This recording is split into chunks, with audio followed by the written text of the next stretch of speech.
welcome to a post-game edition of the Silver Bulletin. I'm here with the Lantern sports team, Edward Sutherland, James King, and Colin Hass-Hill. Now, Ohio State just beat USC in the Cotton Bowl 24-7. Let's talk about that game. It was fairly eventful for the first half, and then the only event that really happened. Are you sure we want to talk about it? For sure.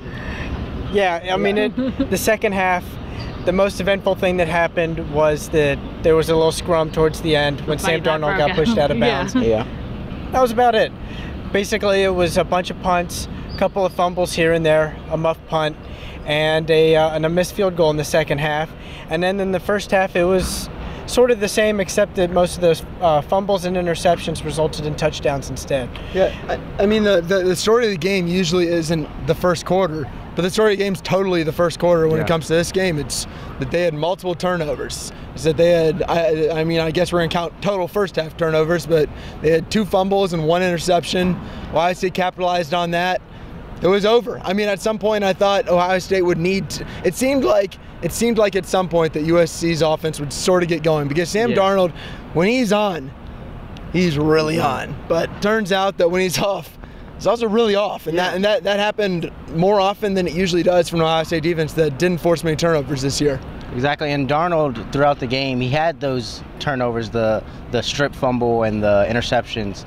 But other than that, I mean, it kind of seemed like he was almost shredding that Ohio State secondary. I mean, they had a few drives where they would drive the ball all the way down the field through the air and then stall out last minute. I mean, his problem wasn't the secondary. His problem was that Ohio State had 8 sacks and 14 tackles for loss. This voice is going to be a problem, but I'm going to work through it. I'm going to fight through it. Okay, so I mean, honestly, it was the front 7 that everyone's talked about this entire year that got the job done. Without them, you never really know. I mean, Ohio State was without Denzel Ward. It would have been interesting to see them with Denzel Ward, because then you really want to know what this first-round cornerback would do versus potential #1 overall pick. But I mean, Ohio State did what they needed to do without Denzel, and it was impressive. Yeah, I mean, one name we have to mention is Damon Webb, who did have a pick 6 along with a fumble return.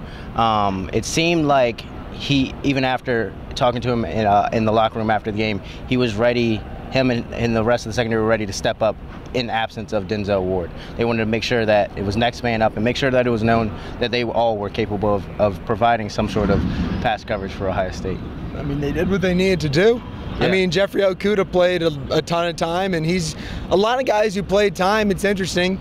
It was sort of next year's cornerbacks, assuming that Kendall Sheffield and Damon Arnett come back. This is the guys who they're going to have next year. And I think a lot of my mind right now is shifted to 2018. I mean, that's Jeffrey Okudah, that's Kendall Sheffield, that's Damon Arnett, that's Jordan Fuller, who was back there, and eventually it's probably going to be Isaiah Pryor. But I mean, it was interesting seeing that. All right, now JT Barrett, this was his last ride today, his last game as a Buckeye. Not many people know where he's going after this and what his plans are, but let's just talk about what he has done this season, what he has done during his career at Ohio State, because some people believe he's been here for almost 10 years. It feels like he's been at that university for a really long time, but he set so many records. He set one today, another Big Ten record. So what has JT Barrett done? I mean, I've said this to Colin a lot of times, and I know Colin doesn't like when I say this. Statistically, he's the greatest quarterback in Ohio State history. He seems to own just about every record. You know, he has accomplished a lot.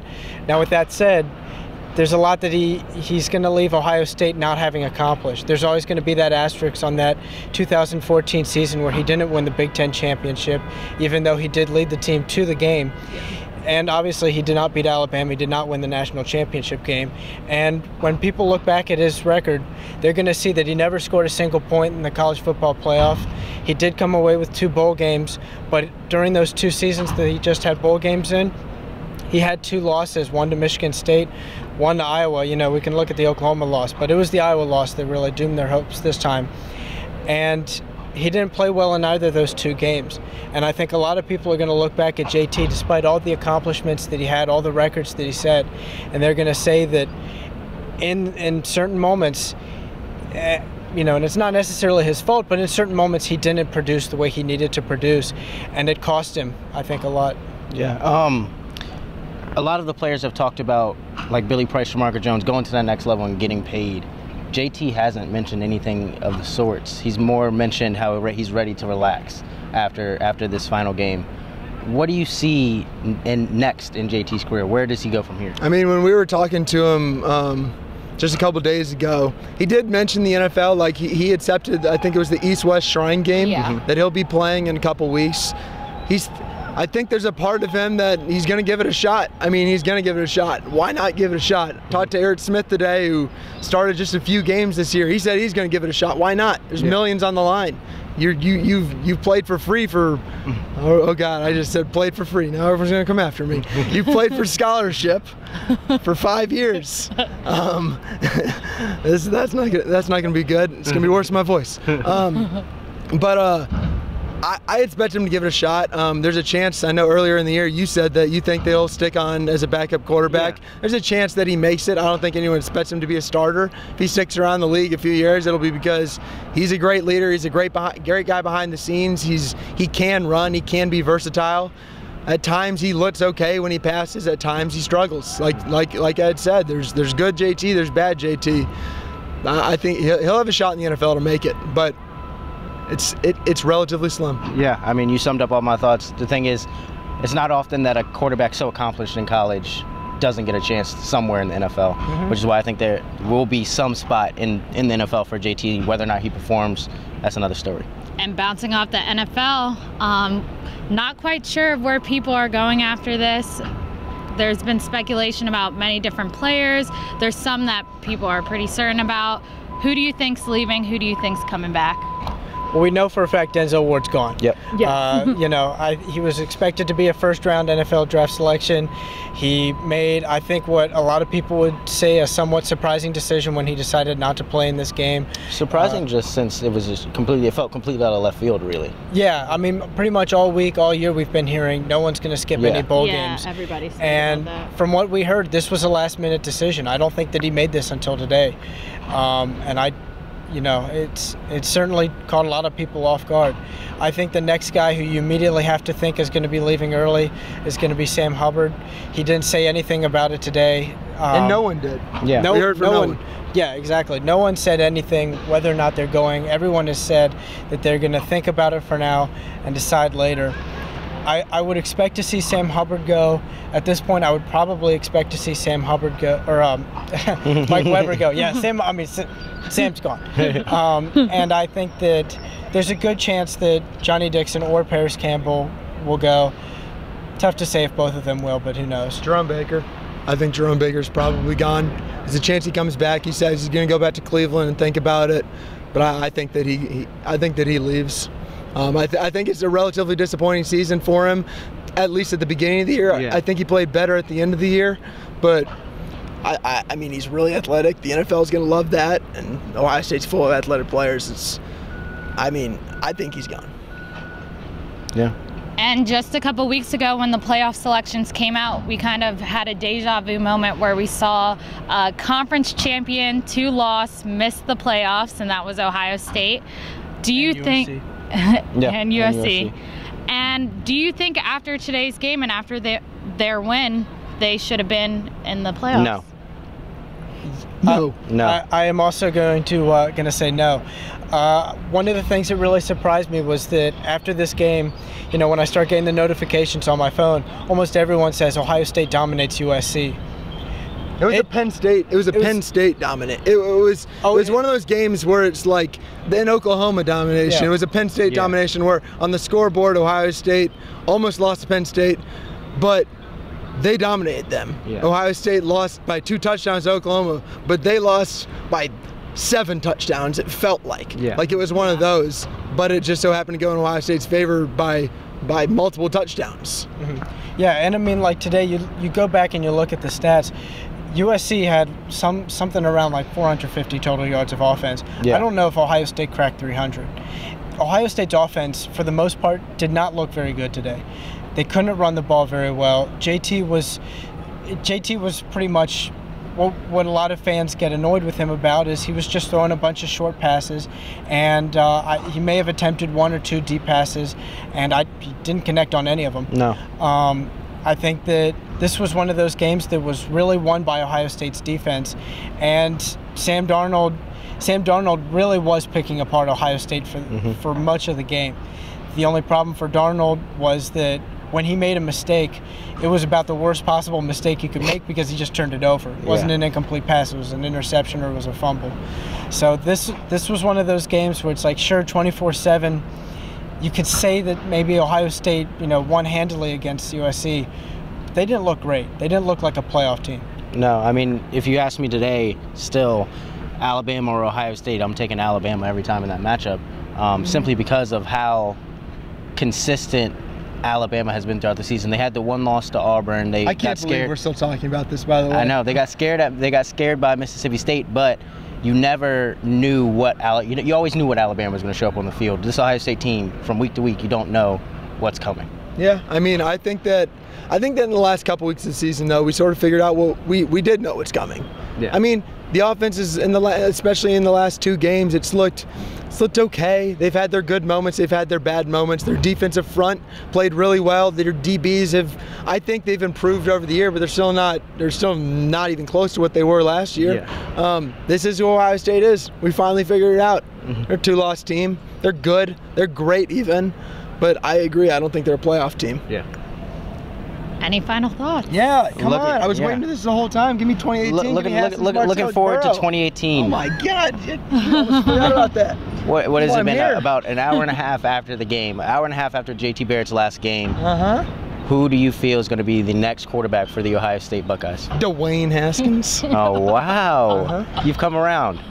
I still think it might be Tate, but I think it's going to be Dwayne Haskins because I mean I've said it ever since the Michigan game. Yeah. Urban Meyer, all the coaches, that Michigan game really matters, and he played well. Yeah. There's no denying it. He beat Michigan. He already has that on his resume. Who would have thought that during this year Dwayne Haskins would have that? He would finish the game as the winner. Listen. It's gonna be an amazing spring, and I think that it might extend to the fall as well.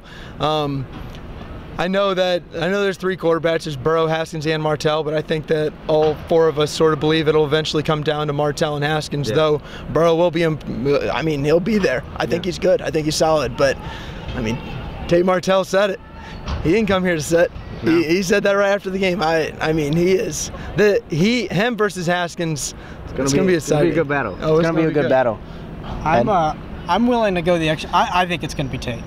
And the reason that I wish I could have said that. The reason that I think this, it makes me sad that I got you on that bandwagon and then I left it. And then you left it. It's like you were driving a train, you just got on and jumped off it. Listen, my heart's telling me one thing. My heart's telling me one thing. My head's telling me something else, and that's the problem. Here's why: is that today in this game, if there was any offensive production that Ohio State had, it came with JT Barrett's legs. It came with that read option that he runs all the time, and it came with the quarterback draw.